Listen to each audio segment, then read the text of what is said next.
बिस्मिल्लाहिर्रहमानिर्रहीम।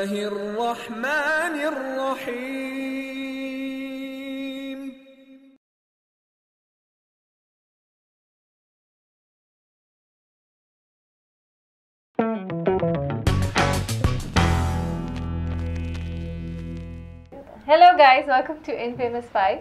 हमारा जो आज का टॉपिक है which is pollution, be it noise, be it air, be it whatever pollution आप जो भी कंसिडर करना चाह रहे हैं।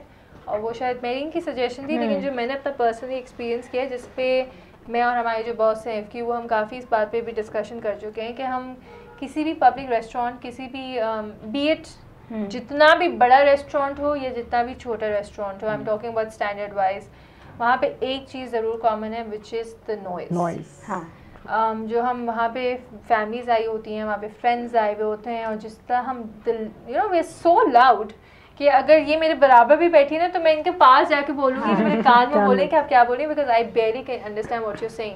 एक तो हम लोग की अब आपस की नॉइज़ इतनी होती है, फिर एक जो पीछे इतना कोई लाउड म्यूजिक चल रहा होता है। इनफैक्ट कैफ़ेज़ में भी अगर आप जाएं, यंग लॉर्ड जो कैफ़े में आते हैं, उसमें जो ढिक करके जो चल रहा होता है ना, God, it gives a headache. So we thought we were going to talk about pollution. Since Mary, this is your suggestion, I would like you to start. अच्छा, इसके लिए ये है कि 3 R's यूज़ होते हैं फॉर टू स्टॉप पोल्यूशन। एक होता है रिड्यूस, एक होता है रीयूज़ एंड एक होता है रिसाइकल। मतलब इनिशियली आप रिड्यूस करें चीज़ों की यूजेज को, जैसे कि इलेक्ट्रिसिटी है, मतलब इट्स ए स्मॉल इनिशिएटिव जो हम अपने एंड से ले सकते हैं कि आप रिड्यूस कर दें। अगर आप बाहर जा रहे हैं तो आप कोशिश करें कोई एक्स्ट्रा बल्ब नहीं हो। जैसे हमारे अम्मी अब्बू तो छोटे से जब से कहते हैं ना, बिला वजह के लिए टीवी क्यों चल रहा है, इस तरह की चीज़ें। प्लस ये कि रीयूज़ करें, अगर आप कोई बैग यूज़ कर रहे हैं, कोई शॉपर यूज़ कर रहे हैं, कोई पेपर बैग यूज़ करें, कोशिश करें कि उसको उस टाइम तक रीयूज़ करें जब तक आप कर सकते हैं। ऐसी चीज़ें परचेज करें। रिसाइकल तो लाइक इट्स वेरी कॉमन आज के चीज़ें रिसाइकलिंग। हाँ, हमारे यहाँ रिसाइकलिंग का कॉन्सेप्ट बहुत ही कम है शायद। हाँ, जो डेवलप वर्ल्ड के अगर आप देखें, जो उनका गार्बेज का जो सिस्टम होता है, जिस तरह को वो रिसाइकलिंग करते हैं, इनके इवन उनका जो घरों से गार्बेज जाता है, इवन दैट इज सॉर्टेड। मतलब उनके या इनटू 3 डिफरेंट उनके वो जो क्या कहूं मैं, क्या वो जो होते हैं गार्बेज वो 3 डिफरेंट होते हैं। उसमें उनके स्पेसिफिकेशन है कि आपने एक गार्बेज बैग इस चीज़ का बनाना है, ताकि वो अलग अलग सॉर्टेड होते हैं शुरू से। So that's an initiative not taken by the department और the government, it is taken by the individual. And वो उन चीज़ पर उन पे इन्फोर्स की गई है, वो उसको फॉलो कर रहे हैं।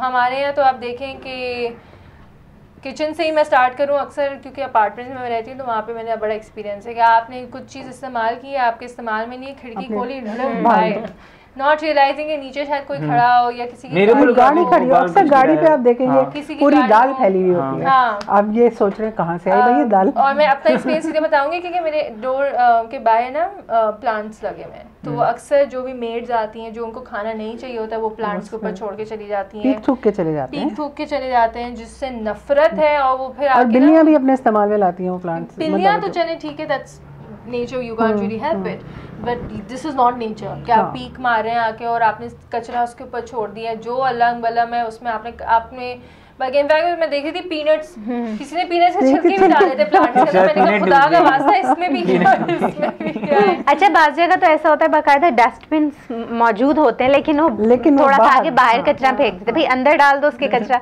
दूसरा, फ्यूल से बहुत ज़्यादा वो होती है, तो इंटरनेशनली तो वो लोग ये रेकमेंड करते हैं कि आप जो है गाड़ी अगर आपके पास है, तो हमारी तो माशाल्लाह पब्लिक ट्रांसपोर्ट जो है बस काबिल नहीं है कि हम सुबह निकलेंगे तो शायद शाम को ऑफिस पहुंच जाए। हमारा ऑफिस तो बहुत दूर है, नहीं पहुंचे इसकी गारंटी हम नहीं देते। तो इसलिए ये उसूल, लेकिन ये कि अगर हमारा पब्लिक ट्रांसपोर्ट सिस्टम अच्छा हो जाए तो हम लोग कभी होने नहीं वाला, जो है आप लोग उसके पीछे पड़े हुए, तो आगे तो इम्प्रूवमेंट की कोई गुंजाइश और प्लस दूसरी चीज़ ये कि एक बड़ी अच्छी चीज़ उस आर्टिकल में मैं पढ़ रही थी, तो उसमें उन्होंने ये रेकमेंड किया था कि अगर आपके पास गाड़ी है और आपका नेबर जो है वो सेम उसी जगह पे जा रहा है, तो आप पॉल्यूशन रिड्यूस करने के लिए ऐसा कर सकते हैं कि आप उसे एक दिन लिफ्ट दे दें और अगले दिन आप वही रिवर्स कर लें, वो आपको लिफ्ट दे दे। लेकिन नहीं, नेक्स्ट डे वो आपको लिफ्ट दे दे, मतलब मुकर जाए तो और उसको जाना ही अगर एक दिन हुआ फिर। हाँ, ये बात है, ये तो फिर पाकिस्तानी यार आज तुम मुझे ले जाओ, कल मैं तुम्हें ले जाऊंगा। यार आज मैं जा ही नहीं रहा। हो सकता है कल सीएनजी बंद हो जाए, फिर मुझे पेट्रोल पे जाना पड़े। नहीं, मुझे तो लगता है हम बहुत जल्द पैदल आने वाले हैं, तो पोल्यूशन का जो है ना वो काम वही तमाम होने साइकिल्स पे आएंगे, जिम वगैरह सारे बंद होने वाले हैं जब लोग इतना वॉक करने लगेंगे। फोन शोन लैपटॉप वैपटॉप कुछ नहीं रहेगा। लेकिन हम बड़े आराम पसंद है वैसे, ये बात है। हम थोड़ी दूर भी अब आदत ऐसी हो गई है कि वो वॉक करना ना ऐसा लगता है कि चलो नहीं गाड़ी में चले जाते हैं। वेकेशंस पे जाते हैं ना, जब आपको घंटों वॉक करनी पड़ती है ना, तो आपको समझ आता है कि यार घर पे रहता तो कितना अच्छा था आराम से। अपने मुल्क को इतना हम सुनाते हैं, उतना क्रिटिसाइज करते हैं, लेकिन हम जिस तरह की लग्जरीज हम एंजॉय कर रहे हैं वो बिल्कुल कर सकते हैं। Coming back to pollution, noise pollution पे दानियल आपका क्या ख्याल है? गाड़ी के शीशे बंद करने पड़ते हैं, क्योंकि अगर सिग्नल पे गाड़ी रुकी हुई है तो पीछे से टेढ़ी बाबा बस का हॉर्न ये वो, तो इससे बचने के लिए वो बस वाले भी आते हैं। दूसरा एक और तरह की पोल्यूशन पान की पीक से निकली है कि अगर आपकी गाड़ी का खुला हुआ है ना तो रिस्क है बहुत बड़ा कि यहाँ से बस से खिड़की से पान की पीक आ रही है। अच्छा, आपकी गाड़ी के आगे 10 गाड़ियाँ खड़ी हुई होंगी, रुकी हुई होंगी, लेकिन आप अपना हॉर्न मारे जा रहे हैं। मैं तो नहीं बजाता, मैं अपना पार्ट इतना गुस्सा आता है because often I am driving, अब मैं सिग्नल पे खड़ी हुई हूँ भाई, सिग्नल रेड है, आगे वो वैसी इंटरसेक्शन है, वहाँ पे ट्रैफिक फंसी है, मैं क्या अपनी गाड़ी पीछे से मैं तो पे कहती हूँ, इशारा निकालती हूँ कि उड़ो ऊपर से जाओ मेरी, क्योंकि मैं तो नहीं हिलने वाली। और एक दिन तो लिटरली ये जो इन्होंने पुलिस वालों ने जो सायरन लगाया हुआ होता है और the traffic was jam packed, इतनी सफोकेशन कि आपसे सांस नहीं ली जा रही है, ऊपर से ये जो हॉर्न हो रहा था इतना ज्यादा ऐसा लग रहा था कि जैसे सर जो है ना आपका फट जाएगा, और इतना गुस्सा आ रहा था, ऐसा लग रहा था कोई चीज उठा के आप पत्थर वगैरह से मार दें। अनफॉर्चुनेटली ये एम्बुलेंसेस वाले, मैं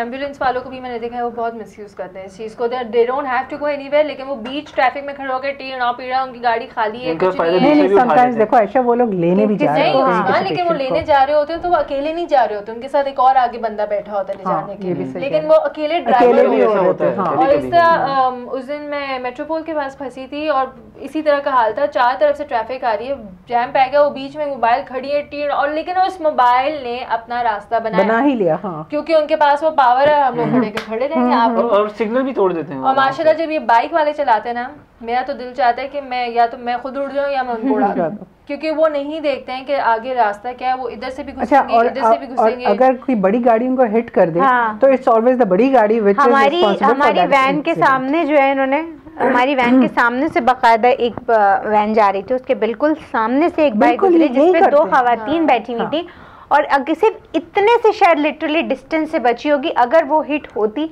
तो आई हैव नो आइडिया कि उसका क्या। और फिर वो गाड़ी जल रही होती। नहीं, वो गाड़ी भी जल रही तो जलती बाद में, लेकिन वो जो जगह थी जहाँ चारों तरफ से गाड़ियां आई थी, आई डोंट नो, मेरा ख्याल है वो शायद उसको वो जो मतलब बाइक वाला होता है शायद उसे कुचल के, अल्लाह माफ करे, चली आती, क्यों उसने जरा सा ख्याल नहीं किया कि 2 बच्चे भी थे उसके साथ, 2 लेडीज उसने बिठाई हुई थी, और वो बिल्कुल गाड़ी के इतने करीब से गुजरा है कि हम लोग 1 मिनट के लिए शॉक्ड हो गए थे। जहाँ तक मैं नॉइज पोल्यूशन की बात करूँ तो अक्सर, क्योंकि I again live in an apartment, तो मैंने जो एक्सपीरियंस किया है कि हमारे यहाँ शादियाँ होती हैं घरों में, लेकिन हम रियलाइज नहीं करते हैं कि उससे दूसरों को क्या होगी। तो आपके रोडों पे जो टेंट लगा के फंक्शन स्टार्ट कर देते हैं, और आधी रातों तक जो लाउड म्यूजिक चल रहा था अल्हम्दुलिल्लाह, फिर जो ये लड़के होते हैं रात के 3 बजे पता नहीं कौन इनकी गाड़ियों के गाने सुन रहा होता है, और साइलेंसर भी होते हैं, गाड़ी में होते हैं, लाउड उनका म्यूजिक लगा होता है, वो वूफर और एम्पलीफायर, रात के 3 बजे पता नहीं किस लड़की को निकलते हैं वापस आती है, जब घर पहुंचती है दुल्हन, फिर वो पटाखे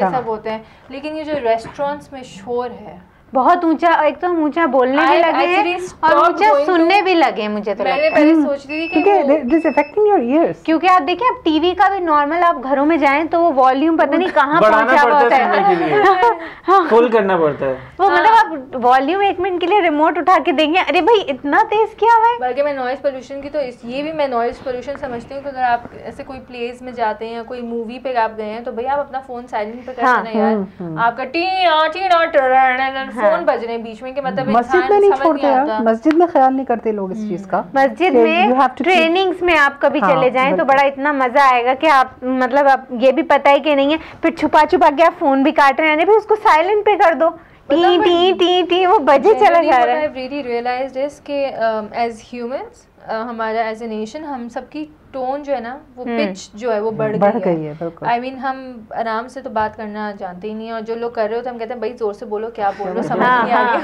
है, क्या मुंह में मिन कर रहा है। हम लोग इम्यून हो गए ना, वो कर रहे होते हैं। और ये जो हमें याद है हमारी नानियाँ तो हमें बढ़िया टोकती थी, आराम से बात करो, पिच आराम से। ये ना अभी तक मेरी अम्मी जो मुझे कहती है बेटा ये तुम्हारा ऑफिस नहीं, आराम से बात करो यार। ये कैमरा नहीं लगा, कोई मना करते थे कि ये तरीका नहीं होता है। बिल्कुल, लेकिन अभी ये तो हंस भी रहे हैं, बोल भी रहे हैं। इनफैक्ट मैं बोलना चाह रही थी कि मैं पहले बंद कैफेज और रेस्टोरेंट में जाना मैंने बंद कर दिया था। मैंने कहा था नहीं बहुत नॉइज़ी होता है, और आज तो अल्हम्दुलिल्लाह ओपन भी होता है ना, तो उसमें भी पता नहीं क्या हो गया। और कुछ लोग तो बाकायदा डिस्कशन भी इस कदर ऊंची आवाज में कर रहे होते हैं, समझ में कैसे आ रहा होता है ये नहीं समझ में आया। वो डिस्कशन में समझते कैसे नहीं, वो आपस में ऐसे जैसे अगर आप खामोश से बैठे किसी ना किसी जगह से कुछ डिस्कशन की ऐसे आवाज आ रही होती है और आपको हंसी भी आ रही होती है। एक दिन मैं अपने ऑफिस में बैठी थी, बाहर मतलब मुझे मुस्तकिल आवाज़ आई as if somebody is delivering a lecture. अच्छा, जब ऑफिस ख़त्म हो गया मैं बाहर निकली तो पता चला एक साथ फ़ोन पे बात कर रहे थे, and it was for around 30-45 minutes, क्योंकि continuously he was speaking on a very high tone. तो जनरली मैं कह रही हूँ कि एज अ नेशन हमारी जो पिच है ना वो सिर्फ हम गार्बेज वाला पोल्यूशन के नहीं है, हम एयर पोल्यूशन पे नहीं है, नॉइस पोल्यूशन को भी हमने उतना ही कंट्रोल करना चाहिए। ये नहीं कि बस पोल्यूशन सिर्फ सफाइयाँ करना है। ये कचरे के ढेर तो माशाल्लाह वो अब आप वैसे ही देखेंगे किसी भी उसमें चले जाएं, इवन कराची में खास तौर पे किसी भी एरिया में चले जाएं, अगर वो खाली प्लॉट हो तो फिर खाली प्लॉट हो, और वो जो वो अगर वो गार्बेज कलेक्ट करने के लिए वो जो ट्रक्स आ जाते हैं ना, फिर भगा के जा रहे होते हैं, वो ना कवर होते हैं, ऊपर से वो सारा उड़ के रोडों, गाड़ियों और बाइक वालों पे जा रहा है। आज सुबह ही हुआ, इतना सारा कोई कचरा पड़ा हुआ तो मैं समझा कोई कुत्ता मरा हुआ है क्या, करीब जाके देखो तो कचरा पड़ा हुआ है। तो इससे भी होता है, तरीका है नहीं। और सबके माशाल्लाह घरों में मैं ये कह रही हूँ कि डस्टबिन भी हैं, सब कुछ है। अगर आप गाड़ी में भी जा रहे हैं, कुछ खा रहे हैं तो जरूरी है उसको शीशा खोल के बाहर फेंकना। खा रहे हैं, ग्लास है, बोतल है, ठड़म करके हमने बाहर फेंकी, वो किसी के सर पे लगी, किसी के टांग पे लगी, उसमें कोई नहीं है यार। खैर ये जो सारी बातें डिस्कशन है वो सिर्फ एक चीज़ इंडिकेट कर रही हैं, वो है कि हम एज ए नेशन हमें सफाई या हाइजीन का क्या कॉन्सेप्ट है। हम लोग अपने आप को मुस्लिम्स तो बड़े प्राउडली बोलते हैं, लेकिन जो इस्लाम में और जो कुरान में टीचिंग लिखी है कि निस्फ ईमान है, सिर्फ 5 वक्त का वुज़ू करना सिर्फ सफाई या निस्फ ईमान नहीं है। अपने घरों को, बल्कि अपने घरों के बाहर भी जो आपका जो एनवायरनमेंट है, जो आपका मुल्क है, जो आपका शहर है, अगर आप उसको भी साफ रखें तो वो भी आपके, मैं तो कहूँगी कि ईमान का एक हिस्सा या आपके रिलीजन का, आपका मजहब का एक हिस्सा है, तो उस पर भी ज़रा फोकस करिए। On this note, we can end the show. Take care and Allah Hafiz.